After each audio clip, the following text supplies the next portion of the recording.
लोकशाही कशी बनली हुकुमशाही?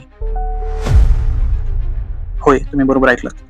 लोकशाही कशी बनली हुकुमशाही आणि लोकांना कळलंही नाही. याच आशयाचं एक व्यक्तिमत्व, एक राज्यकर्ता आज मी तुमच्यासमोर मांडणार आहे. चला तर मग मी जास्त वेळ घेत नाही आणि मूळ विषयाला सुरू करतो. तर आजचा आपला विषय आहे हिटलर.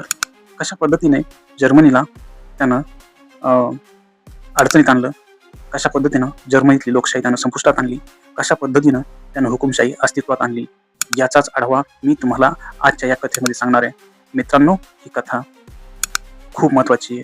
सध्याच्या घडीला तुम्हाला ही ऐकणं गरजेची आहे. हिटलर हे नाव जरी ऐकलं तरी अंगावर काटा येतो. मित्रांनो, या मुत्सद्दी राजकर्त्याची कथा या ठिकाणी मी सविस्तर मांडणार आहे. मूळचा जर्मन नसतानाही हिटलरने जर्मनीवर सत्ता केली. सत्तेचे काही नियम असतात. लोक काय बोलतात या प्रवाहाचा फायदा घ्यायचा. एखाद्या घटनेला अल्पसंख्याक जबाबदार ठरवला की आपलं काम मोकळं. बहुसंख्यांचा जनक्षोभ उसळेल अशी भडकाऊ वक्तव्य करायची. त्याला समर्थन करणारी मंडळी आजूबाजूला तयार करायची. परिस्थिती कितीही गंभीर झाली तरी देशप्रेम व्यक्त करायचं. भावनिक नियंत्रण ठेवून लोकांच्या मनात ते तेवत ठेवायचं आणि अशा पद्धतीनं बहुसंख्य लोकांच्या मनावर राज्य करायचं. या सगळ्यात महत्वाचं म्हणजे विरोधक संपवून टाकायचा आणि अल्पसंख्याक परेशान करून टाकायचं. होय, हीच तत्व हिटलरच्या सत्तेची मुख्य तत्व होती. सगळ्यात महत्वाचं म्हणजे विरोधक संपवून टाकायचा आणि अल्पसंख्याक अधांतरी करून टाकायचा.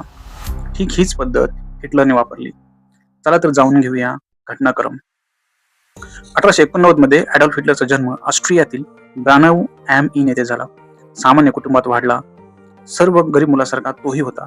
सामान्य स्वप्न होती, कलेची आवड होती. युरोप अस्थिर होता. त्याला लहानपणापासूनच जर्मनीचं एक वेगळं आकर्षण होतं आणि जर्मनी हेच त्याचं स्वप्न होतं. कलाकार कसा बनला राज्यकर्ता, हा प्रवास खरंच खूप रोमांचक आहे. 1889 मध्ये त्याचा जन्म ऑस्ट्रियातील ब्रॅनौ ॲम इन येथे झाला. लहानाचा मोठा तो इथेच झाला. पण त्याची जिद्द होती एक कलाकार व्हायची, एक अभिनेता व्हायचा. त्यासाठीच तो राजधानीला गेला.